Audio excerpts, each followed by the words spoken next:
Office से वापस आते ही रवि सीधे बेटे रोहन के कमरे में चले गए और गुस्से में चिल्लाए, यहाँ आकर अपने लाडलों की करतूत सुन लो।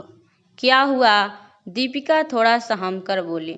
रवि का गुस्सा ऐसा ही है, जोर जोर से चीखना, चिल्लाना और गुस्से में किसी को भी कुछ भी कह देना।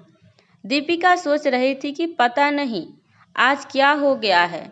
ये सोचते हुए वो रोहन के कमरे में गई तो रवि रोहन को घूरते हुए पूछ रहे थे, क्या हुआ था आज स्कूल में? दीपिका के चेहरे पर थोड़ी उलझन थी। उसने एक बार रोहन को देखा और फिर रवि की ओर पलटकर बोली, क्या हुआ है? क्यों इतने नाराज हो? क्या किया है इसने? अपने लाडले से ही पूछो, क्या किया है इसने? आज इसके स्कूल से फोन आया था कि इसने किसी लड़के के साथ मारपीट की है, इसीलिए इसे 2 हफ्ते के लिए स्कूल से निलंबित कर दिया गया है। कल हम दोनों स्कूल को बुलाया है उस लड़के के अभिभावकों से बात करने के लिए।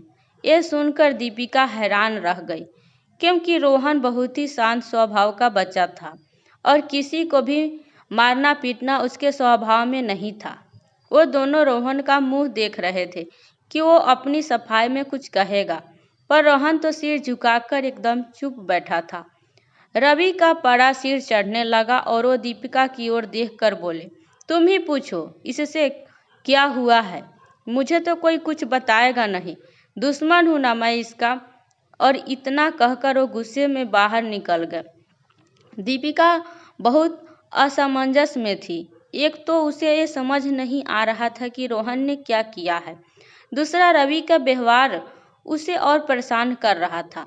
कम से कम आज तो अपना गुस्सा छोड़कर बेटे से बात करते, हमेशा मुझे आगे कर देते हैं।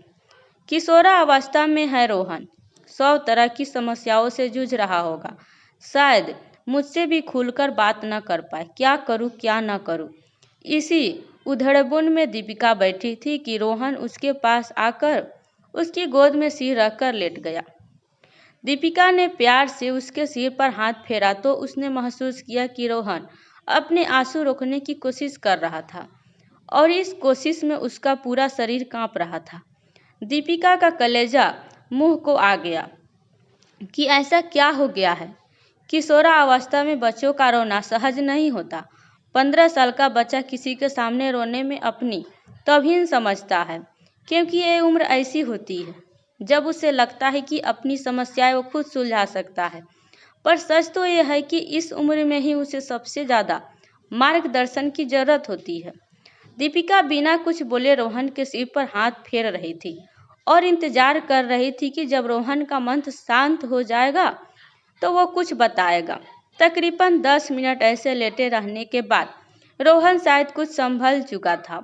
उठकर बैठने के बाद उसने दीपिका की ओर देखा और बहुत धीमी और दृढ़ आवाज में बोला कि मामा, आज तो कुछ भी हुआ है, उसके लिए स्कूल से मुझे जो भी सज़ा मिलेगी मुझे मंजूर है, क्योंकि आपने ही सिखाया है कि गलत काम होता है देख कर चुप रहने वाला भी उतना ही दोषी होता है जितना गलत काम करने वाला।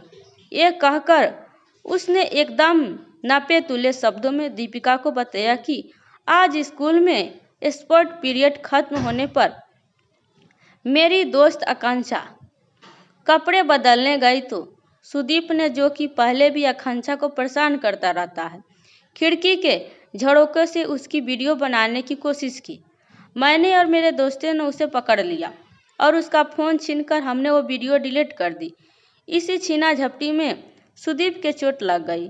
हमने इस बारे में किसी से शिकायत नहीं की, क्योंकि आकांक्षा ने हमसे वादा किया था कि इस सबसे बीच उसका नाम न आए, नहीं तो उसे ही सपोर्ट से अपना नाम वापस लेना पड़ेगा।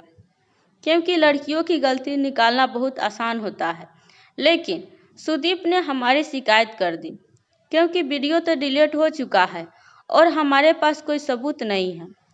अपनी बात कहकर वह अपने कमरे में चला गया और दीपिका ने नज़र उठाकर देखा तो उसके पास खड़े रवि सारी बात सुन रहे थे। अब तक उनको भी ये बात समझ आ चुकी थी कि रोहन और उसके दोस्तों की कोई गलती नहीं थी। उन्होंने दीपिका का हाथ अपने हाथों में लिया और बोले, चिंता मत करो, कुछ नहीं होगा रोहन को। कल मैं बात करूंगा प्रिंसिपल से। जैसे तैसे रात बीती और अगले दिन प्रिंसिपल के ऑफिस में सारे बच्चे और उसके अभिभावक भी खड़े थे। दीपिका ये देखकर हैरान थी कि सुदीप के माँ बाप की त्योरियां ऐसे चढ़ी हुई थी मानो रोहन और उसके दोस्त ने पता नहीं कितना बड़ा जुर्म कर दिया हो। उन्हें एहसास ही नहीं था कि उनका बेटा कितने गलत रास्ते पर जा रहा है। सबके आ जाने के बाद जब प्रिंसिपल ने बात करनी शुरू की तो रवि ने उससे इजाज़त लेकर सुदीप का फ़ोन मांगा। पहले तो सुदीप ने यही झूठ बोल दिया कि वो स्कूल में फ़ोन लेकर नहीं आता, पर इसके बैग की तलाशी में फ़ोन उसके पास निकला। रवि ने फ़ोटो गैलरी में रिसाइकिल बिन पर क्लिक किया तो डिलीटेड वीडियो मिल गया। शायद हड़बड़ी में किसी को याद नहीं रहा कि बिन में डिलीटेड वीडियो होगा। रवि ने बिना कुछ कहे वीडियो प्रिंसिपल के सामने कर दिया। इसके बाद कुछ भी कहने सुनने की जरूरत नहीं पड़ी। प्रिंसिपल ने सुदीप को इस हरकत के लिए स्कूल से निलंबित कर दिया और रवि और उसके दोस्तों को शाबाशी दी कि इतना होने के बाद भी उन्होंने आकांक्षा का नाम सबके सामने नहीं लिया था। उन्होंने रवि और दीपिका को कहा कि आप लोगों ने अपने बच्चों को लड़कियों की इज्जत करना और गलत काम का विरोध करना सिखाया है। इसके लिए आप सब बधाई के पात्र हैं।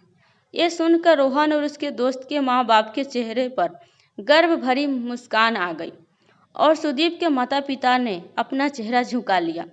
ये देखकर दीपिका उनके पास आई और उनसे बोली कि सब माँ बाप अपने बच्चों को अच्छे संस्कार ही देना चाहते हैं, पर आजकल का माहौल ऐसा ही है कि बच्चे के बिगड़ने में वक्त नहीं लगता।